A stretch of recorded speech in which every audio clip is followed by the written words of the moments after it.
Welcome to Face to Face. This is a show about change and what's next. It's a show that asks questions and peels back the layers of our average everyday experience and goes beyond scratching the surface. We interview people doing incredible things who are making a difference around the globe. Join me as we listen in and get one step closer to understanding that big ideas shared create collaboration. Collaboration can inspire community, and communities create social change. I'm David Peck, and this is Face to Face.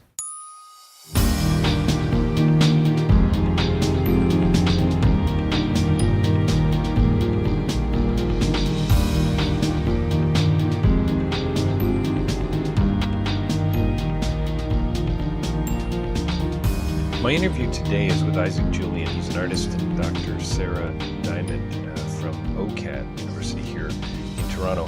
And we were talking about a whole lot of things. We were talking about installation art. We were talking about things like porous institutions and about aesthetic tools and about Indigenous voices and about complex new media projects and a whole lot of really interesting things. But what we really got together today to talk about was the Global Experience project, something that's going on with young contemporary artists at OCAD. I think you're going to want to pay close attention to this interview. There's a lot going on, and I think this is a conversation that is touching on some pretty interesting and some pretty hard-hitting issues. So stay tuned for the interview coming up with Julien and Dr. Sara Diamond. And don't forget davidpecklive.com for more information about my own podcasting, my writing, and my speaking. And of course, rabble.ca. You can also support what I'm doing here at Face to Face through patreon.com.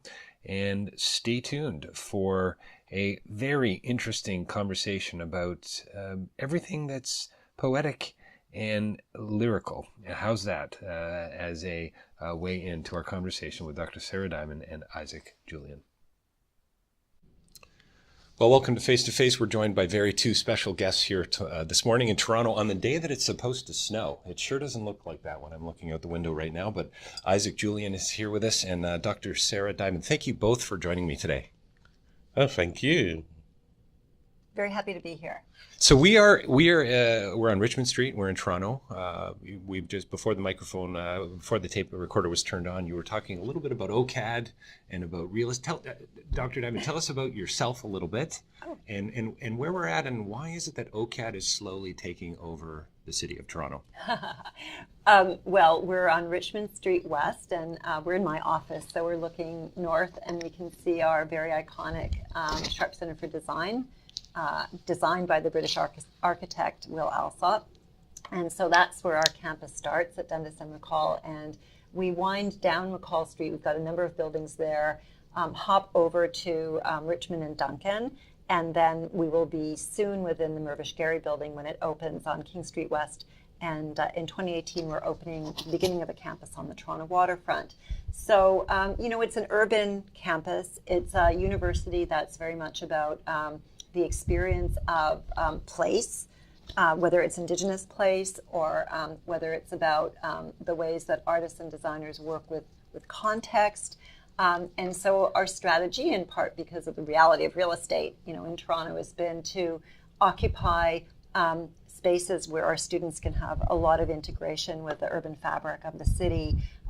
We're a very porous institution. We love to engage with cultures, with both art and design making, and we have a phenomenal research capacity that also is very much about whether it's art for social change, understanding the kind of historical and critical contexts of the global world that we're in the incredibly diversity of Toronto, or the other piece of the work that we've expanded into is next generation technologies, digital, cultural analytics. Lots of work on the STEAM plus D side, all of which has an integration and is another reason to spread out. From a real estate perspective, it kind of sounds like an art installation project in and of itself. Would you agree with that, Isaac? Oh, it sounds absolutely wonderful. And I think there's a way in which what OCAD is doing is really, they're leading the way, I think, in terms of art education, in terms of the development of art culturally, which is, of course, now a global cultural industry. And in a way, you have to be able to train young people to be able to take that on, because it's very exciting and expanding phenomena. Why are you here today with us, Isaac? I want to hear a little bit about your work. Installation artist, filmmaker. I've read quite a bit about you now. There's a lot of ways we could go. I'm sure you might even want to comment on the notion of OCAD being a porous institution. I bet thoughts are bubbling to the surface. It's a lovely phrase, by the way. I maybe dig into that a little bit. Well, I guess you could say that my practice has been rather porous in terms of different approaches to both filmmaking, to thinking about the way that filmmaking originated in the cinema and then transformed really into the gallery setting, and that transformation really taking place because of the way in which new technologies transformed the way I was working. And so I think there's a way in which we can see, even in my own work, this development, and this development really occurred because of the way that new technologies changed the way we looked at moving images. Do you think, Isaac, it's the technology that drew you to the context or the voice or the platform, or was it your desire to say a particular thing or to communicate a particular thing and you chose what was ready to hand? Well, I think that I began making works because there was the desire to see oneself in an image. And then I think that transformed into the possibility to be able to create different images that would be doing something unusual and interesting. And so I think the two things coalesced, and that's perhaps why I went from a filmmaker to an installation artist. I think one of the reasons why Isaac's work is so important historically, and we've known each other for a couple of decades, actually 2 to be precise. Nice. Goes way back. I've had a chance to watch the evolution, but one of the reasons the work's so important and so important for our students is that you have this ability to touch on very hard-hitting issues that are of global impact. I mean, whether it's the North and the nature of, our imaginary about the Arctic, and then the realities in this context of climate change and discovery, and, the invisibility of issues of race, and looking at the terrible diaspora that's happening because of global warfare. But you do this in a way that is elegiac. There's always a level of the fantastic, the imaginary, the choreographic.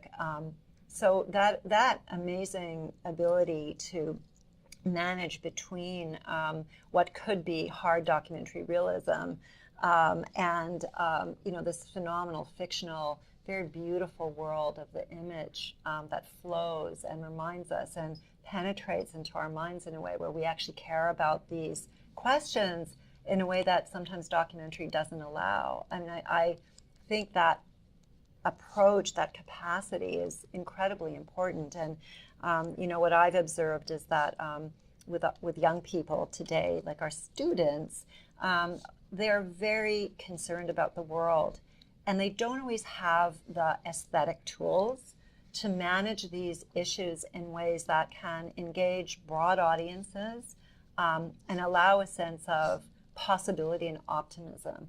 So I'm seeing a kind of reversion to, kind of very simplistic documentary methods. And both Isaac and I come out of a kind of critique of that practice. And so this moment of having you here is particularly poignant, I think. Sara, you don't talk like a president of a university or of somebody who has a PhD in, correct me if I'm wrong here, computing, information technology, and engineering. Yeah.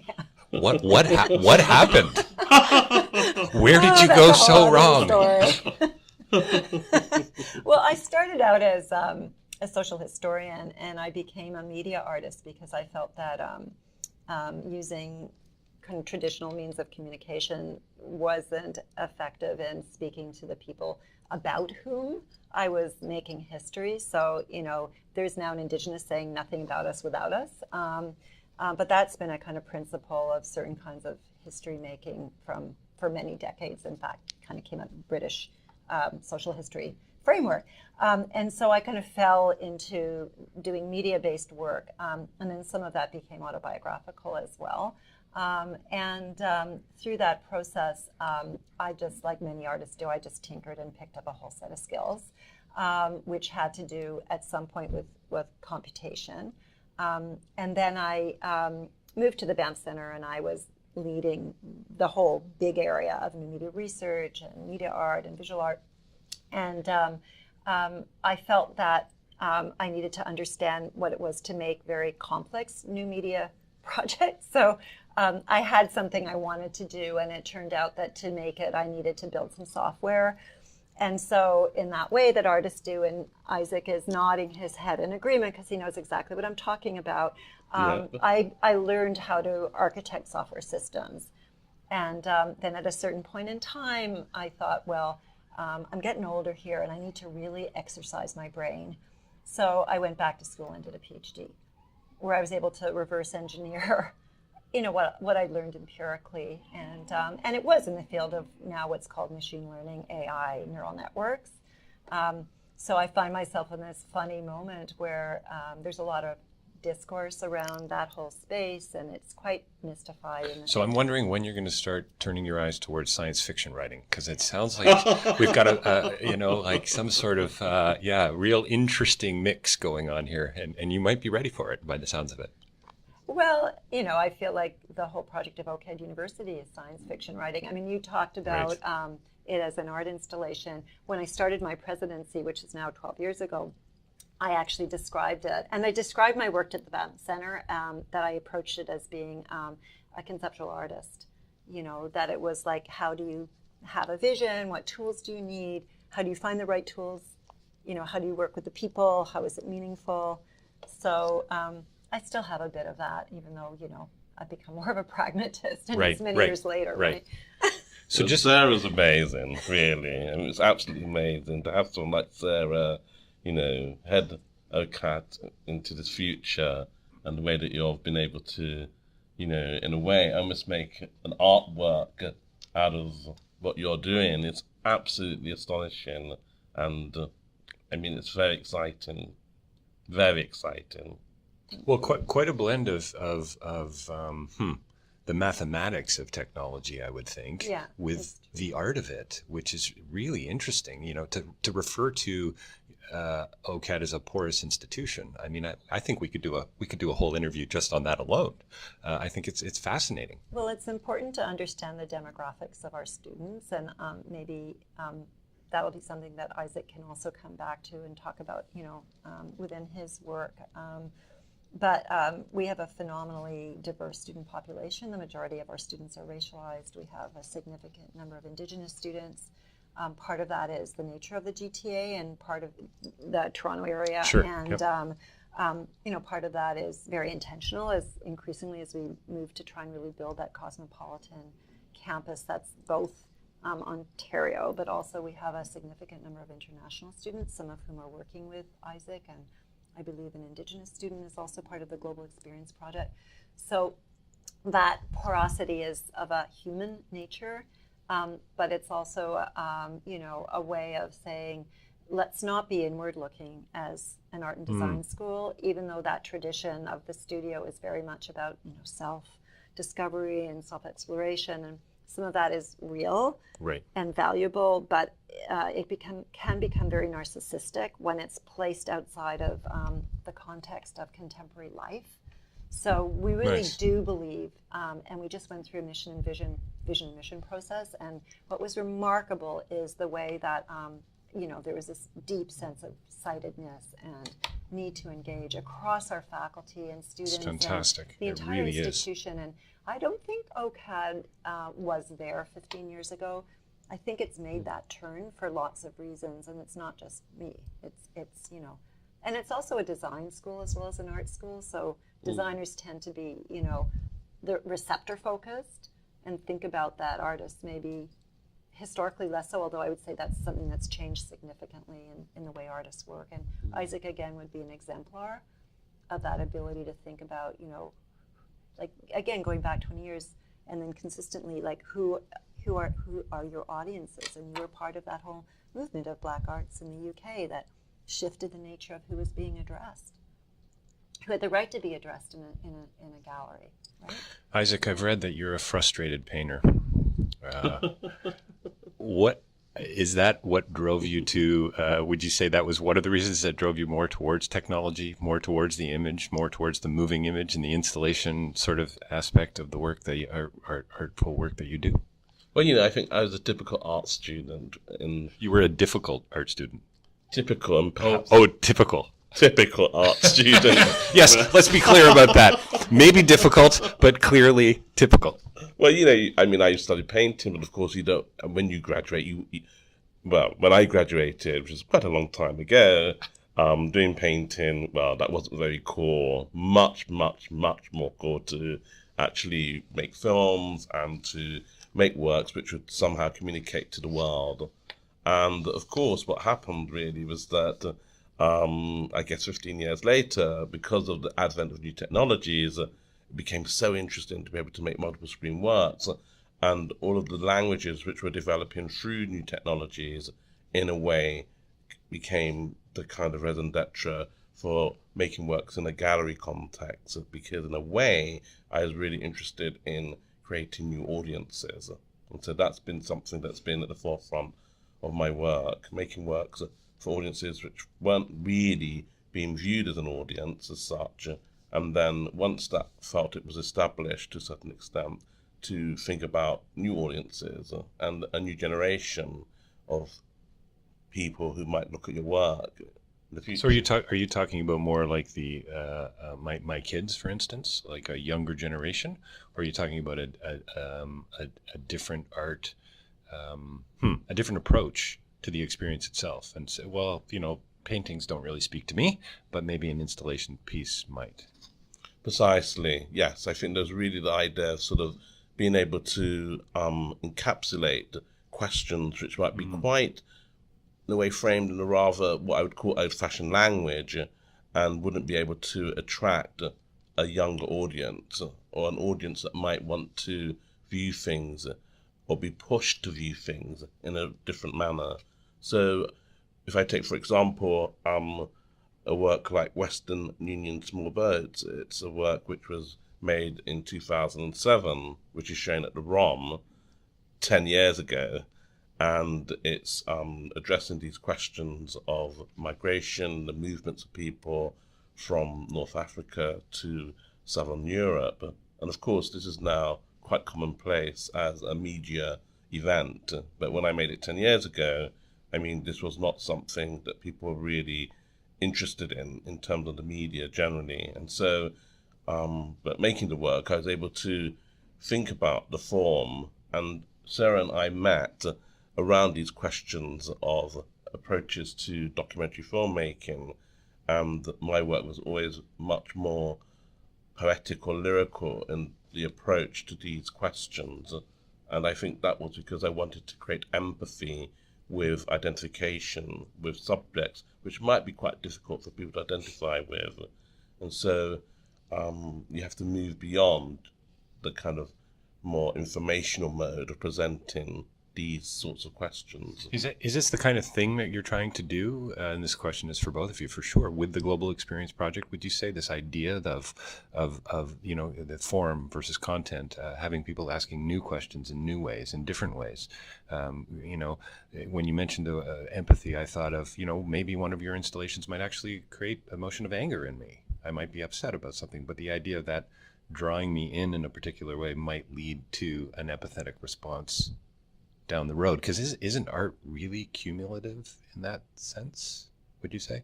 There's about 16 questions within that run-on sentence, just so you know. Answer any one of them. Well, can I talk about Please the do, Global of course. Experience Of course, Project? yes. Because it's a really important initiative at the school, and Isaac is our first artist engaged in this project, and it builds on something that was the Nomadic Residency Project, where artists would come in for a week or two, and they would approach the kind of nature of the way that art is displaced in the world and global, and that there's these questions that are outside of the sort of formal practices of art making that needed to be integrated. So the Weinbaum Family Foundation supported that, still does. And then they expanded the relationship with the school to say, well, let's do something at a whole other level, which is to bring in, one of the world's current leading artists, so one of the people who are within that spectrum, and an artist who is really thinking about the nature of global life and experience and challenges and questions in the 21st century, and who has managed to do that at the level of, both content but form as well. And, it's something I spoke to earlier, which is the really pressing need for us in an area in a world of what I would describe new materialities of the digital, where so much is ephemeral, so much is fast, so much is happening to us, to be able to frame art practices in ways that are really able to manage that complexity and also are meaningful and have emotional impact.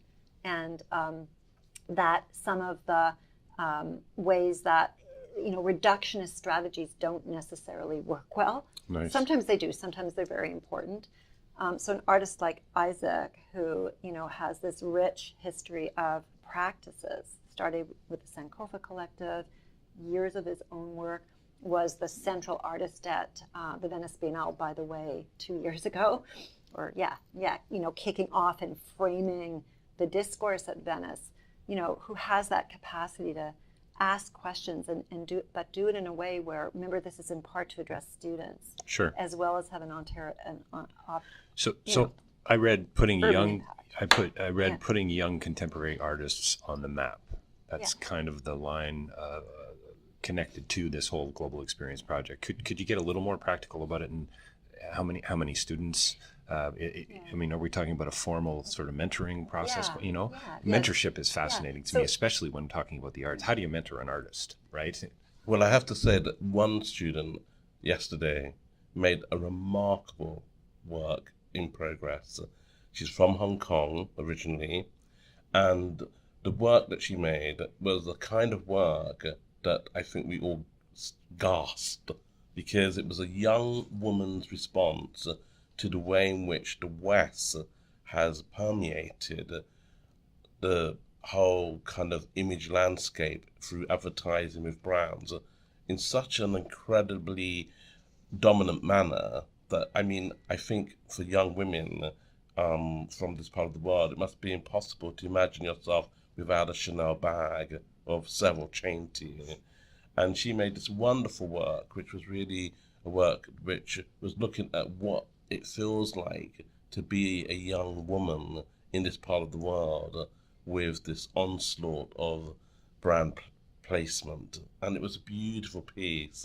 And I think it's so exciting to see that, and to be able to, in a way, slightly guide where this work could go, where it could develop, and to give the possibility for certain aesthetic nuances to be developed that would better that piece in some way. And so I have to say it was astonishing. So at that point, your role is to is as the expert, or as the mentor, is to ask new questions, ask different questions, gently guide, affirm, I would imagine, and build a really, I would imagine, pretty positive space to create. Absolutely. And so, there's always something that you learn, when you're doing something like this. And it's really this opportunity to experience things from a young person's point of view than yourself in relationship to how they're responding to the world. I've always been fascinated, Isaac, by the experience of art, the installation piece of the architecture of OCAD as it expands out into Toronto. The idea of this young woman from Hong Kong, the artful experience that she's going through, right? These epiphantic moments, these discoveries, and then she's going to present it to the world. I mean, to me, that's really quite nuanced and remarkable. Speaking of porous. No, it's incredible. And it's fantastic to be able to link what she's doing to sort of analog technologies like film, connect it to filmmakers like the late Chantal Ackerman, her wonderful film, News from Home, the form of letters to her mother, and this young woman, student now, who's making a work based on letters to her mother, and just to make those connections. But then just the way, in a technological sense, an aesthetic sense, the way she's developing that, and to be able to bring a point of view where you can help nurture those perspectives, it's really fantastic. So one of the criteria for the Global Experience Project is that the artists that we choose need to have significant teaching experience, mentorship experience, and Isaac has been the chair of global art at the University of the Arts London. It's one of the most prestigious art institutions in the world. I mean, you have extensive mentorship and teaching experience, so the ability to ensure that the global fellows, because the students compete for a fellowship, and there will be 10 fellows going forward who work with each artist, and they're creating artworks. There's a studio critique opportunity. Our curatorial program also worked on the installation with the ROM, so these institutional partnerships for us are really exciting. With this program, opportunities to have exhibitions for artists, et cetera, as we plan forward. And then the students will return to London with Isaac, and they will spend some time with you in your studio and exploring the city, which I've had the pleasure of doing with Isaac. Isaac, in the studio or in the pub? I mean, let's be clear. Or in the club. Yes, yes. The club. The club, Okay, the okay. club, not the pub. Okay. Just wanted to get that out on the table, all right, before we move on. Yeah. So this is a very special opportunity for students, and it's not driven by it's their ability to be a fellow is really, it's a meritocracy. It's driven by their ability to be successful in entering that program, because thanks to the Weinbaum Foundation, there's support for the students to participate in, and of course for the artists. So I think we're creating a new kind of framework for what that global practice and dialogue can be. And when you think about the distribution of the young women's work that you're speaking about, like, is that a Canadian audience? Is that a audience right in Hong? I mean, it's again, is that a YouTube channel? So there's so many opportunities to think about where that work can make a meaningful intervention. Is it a billboard intervention, in Hong Kong, given, the kind of regime of dominant images? So I think that's part of the desire with the program, as well as to think about, how does work circulate in the 21st century, and what are the opportunities? Well, OCAD's going global, clearly, but I guess art, in a sense, has gone global to some degree, hasn't it? And I'd love to hear your thoughts on that, Isaac. Well, absolutely, because one of the things we're doing is also bringing the students to Venice, and that coincides with a presentation I'm going to be doing in Venice. And also, when they come to London, I have an exhibition that's on at the same time at Victoria Mirror Gallery. So I think there's a way of connecting globally, but also I think for young students these days, it's really important for them to also have the experience of being able to see what are the different aesthetic strategies and practices which are taking place on the global stage, because we're dealing really with students who look at everything on the internet, but there's nothing better than being face-to-face with a work, and that experience of being face-to-face with work is very, very important, especially thinking about the presentational aspects and the many platforms I think that students these days want to show on. So, it could be on the internet, it could be kind of on Facebook. I mean, it could be on so many different platforms, and the Gallery Museum, in a sense, is just one space, but there are lots of different approaches that they need to have a sort of familiarity with. I find it interesting that you feel like that the face-to-face is better, the in-person. So an online exhibition for you might not be quite as meaningful for a person. Is that what I heard you said? Jean Baudrillard, the French philosopher, he would talk about, this idea of the simulacra, the hyper-reality. So if you take a picture of a picture, it's just a simulation of a simulation, right? And you're losing that sense of, I don't know, the tangible sense of the piece or the engagement. But I think I heard that global experience is way more, I guess, inclusive, right? Than that. I guess the other thought I had is an online exhibition has kind of an oxymoronic edge to it. An exhibition usually means you walk through and you take your time and you stand in front of, and right, we're back to painting. Well, right? yes, to a certain extent, but I think in a way it's not an either or really. I think for a younger generation, I really think they're thinking about multiple platforms and the advantage to all the different ways. And I think, yes, I think, we were talking yesterday about students making multiple screen works or a single screen version of a work. It could show in a film festival context, it could show in a museum context, gallery context, or it could show on the internet. And so I think they're not differentiating in the way that we might in an older generation have differentiated.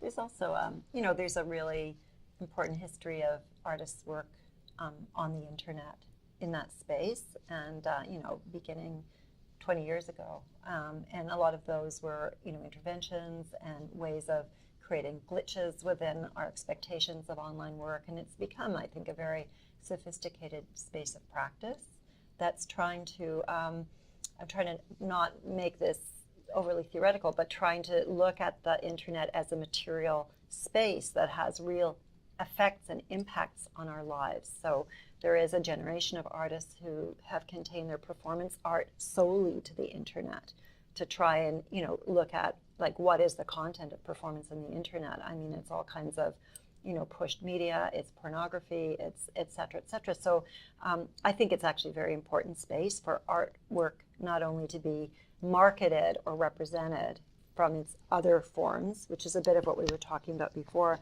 but actually a space of very meaningful engagement and interruption by artists. Nice. And way too early to tell yet how it's really going to tease out, right? Yeah. I mean, there's so many opportunities here, and the technology is changing all the time, and the opportunity, I would imagine, and the platform and the space itself, I would think, is really probably going to be in a constant state of flux, I suppose. The software I developed Right, was an right. artwork. It was called CodeZebra, and it had different iterations, and it was an online space that allowed discourse to be represented through effective, i.e. emotional analytics of chat, and then with this whole set of images and almost characters that emerged through that, and then it was connected to performance and wearable technologies and all of that. But that was very much in that era of the 90s and turn of the century, of really thinking about, how can we make the internet a different kind of space, and it's been, highly commercialized, since that time. But I think artists are still very activist within that context, and need to be within virtual reality, within gaming, so there's a whole set of practices in that emerging world that are, I think particularly attractive to maybe this generation of artists. And I think what's exciting about having Isaac here is also in some ways pulling them out of that space, into the really amazing power of materiality and large screen, very, very powerful projected artwork where you're really enveloped by the work at the ROM. It's stunningly beautiful installation, and you sit and you spend the time, and you want to spend the time. I've been back there a number of times and observed the audiences, and there's kids there just entranced, and very culturally diverse families, and so there is a kind of power to the immediacy, but it's not something you can touch. I mean, these are screens we're talking about, right? Right. Isaac, tell us a little bit about the installation. It's at the ROM. I'm going to be here till I believe we'll be able to check online for the dates exactly, but can you tell us a little bit more about it? You sound to me like the type of artist who takes on some pretty serious issues. Yes, in a way I think connected obviously to my own background, because I come from a background where my parents migrated to England. In a way, these questions around migration are quite, in a way, felt. And so it's really trying to think about a way of making these questions become, as I said, more emphatic, or people could feel more empathy towards these questions, but at the same time, utilizing technologies to try to create that kind of identification. And so the use of multiple screens is really a practice that grew out of filmmaking, and at the same time in the work, I was very interested in trying to utilize these different approaches. So the question of choreography, of dance, of the relationship to looking at architectural spaces and locations that create a way of trying to think through these questions in a different manner from the ways they're ordinarily presented in the media. And so for me, it's been very important to try to create these new ways of identification to these questions, because I'm at the moment facing the fact that England is leaving Europe.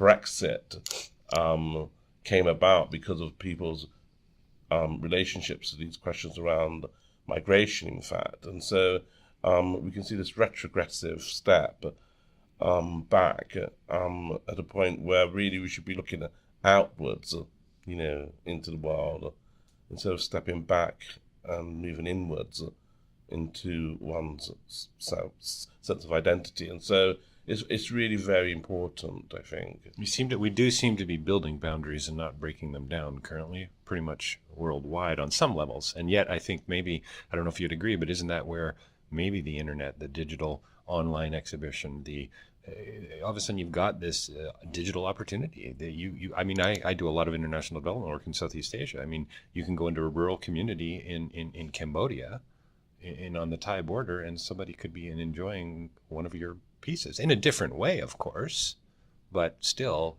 having access to something that, who would have dreamed, 10 years ago that this could be possible. Well, it's one of those, the complexities of our time is about the kind of penetration of global brand culture and mass culture, and and how that does transform the local, but also the incredible value and resonance of specific lived experience and locality, and how those pieces play out, as culture emerges. I mean, I think one of the things that Isaac does that's very important is allow us to reinterpret histories as they've been given us. So, looking at the discovery of the Arctic through the eyes of a Black explorer who was marginalized from history and yet played a very important role, allows a whole other point of entry into how that history has been written. And again, in what we are teaching at OCAD University, we're in a process of really looking at the truth and reconciliation process in Canada, and Indigenous culture, Right. language, experience, and how You don't get much more important than how that. stories, can be stories of multiplicity, and how these can be rethought and retold, from the perspective of Indigenous peoples, worldviews constructed by Indigenous languages, because language is so determinant in how we understand culture and ideas. So that's a very important component, and that requires the willingness to step back and rethink how our history is made. And that takes me back. I mean, part of why I've always loved Isaac's work is I come out of that history of being a social historian and understanding that ideas are constructs, technologies are constructs, they're not neutral. They come out of the ways that realities get produced by people and conditions and circumstances. So those interpretations and readings can change and be transformed in significant ways, and also become relevant. Things that are of the past retrieve a kind of relevance sometimes, and it's Right. important to look at that again. I hate the fact that we've got to end this interview in a couple of minutes, and I'm hoping that maybe we can do a part 2. And I'm also wondering, probably the most important question here today, Isaac, is, are you willing to take on any new students? Because you've won me over here in 35 minutes or less. Yes, please. Yeah. Can I just say, I really encourage people to, of course, see Isaac's work. Also, our GradX, which is our annual student exhibition, opens on May the 3rd. 100 McCall, etc. And if you want to see the next generation of OCAD University talent across art, design, digital, all kinds of great work, it's a great opportunity for people in the GDA to come and see. What a delight meeting you both. I can't believe that we've had this kind of a conversation before 11 a.m. in the morning. I mean, how amazing is that? Well, it's fantastic. I could listen to Sara all day, of course, and it's fantastic to be reunited in this way So thank you so much. Well, thank you for your time today, Dr. Sara Diamond and Isaac Julien here at OCAD in Toronto. Please check out the ROM. It's Isaac's work, and online, OCAD University. Thanks so much to both of you. Thank you. Thanks, it was fun.